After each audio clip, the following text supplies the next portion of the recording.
साथियों, हम गायक सुरेश कुमार पगला आपके बीच में ये सावन के पावन पर्व पर एक गीत आपके बीच में जात बा। आशा ना पूरा विश्वास बा कि आप लोग लाइक सब्सक्राइब और प्यार दुलार जरूर दिहल जाई।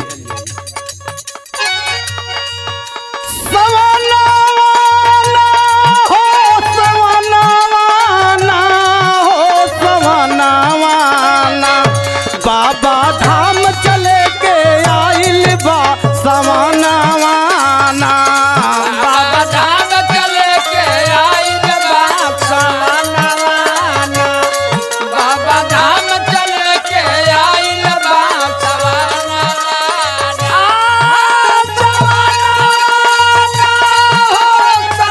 बारे रजत भैया बा हो सवानावाना, बाबा धाम चले के आइल बा सवानावाना, बाबा धाम चले के आइल बा सवानावाना।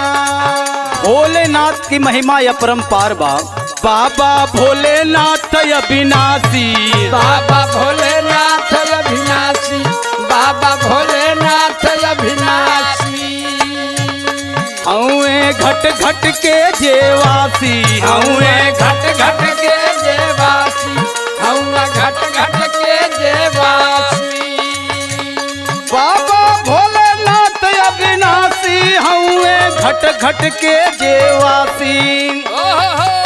भोला त्रिभुवन में जे कर जय जयकारावाना, भोला त्रिभुवन में जे कर जय जयकारावाना, भोला त्रिभुवन में जे कर जय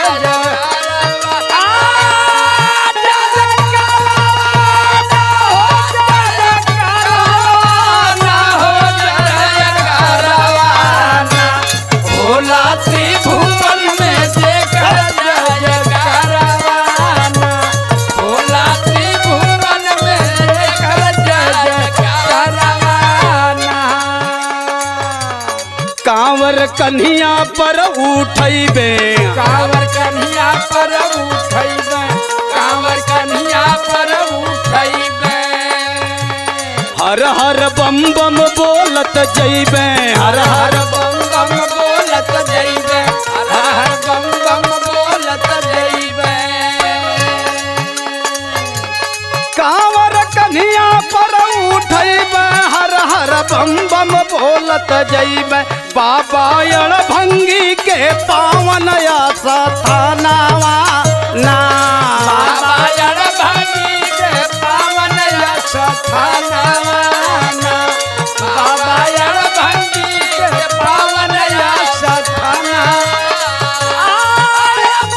स्थानावाना हो, स्थानावाना हो, स्थानावाना। बाबा अड़भंगी के पावन स्थानावाना, बाबा अरे जियो भैया। अड़भंगी के पावन स्थानावाना।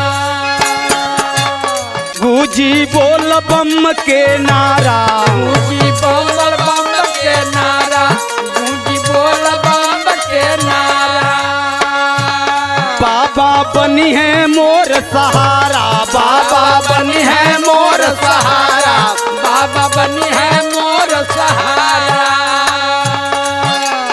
गुजी है बोल बम के नारा, बाबा बनी है मोर सहारा। जय हो जय हो। देवघर करे जइबे जरूर दर्शनवाना, देवघर करे जइबे जरूर दर्शनवाना, देवघर करे जइबे जरूर दर्शनवा।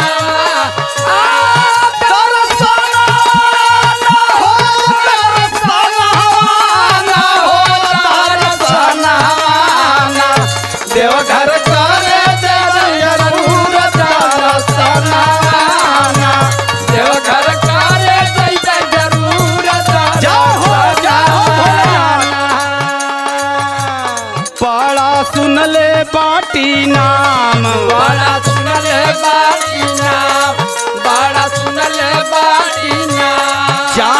बनेला बिगड़ल काम। जहाँ बनेला बिगड़ल काम, जहाँ बनेला बिगड़ल काम।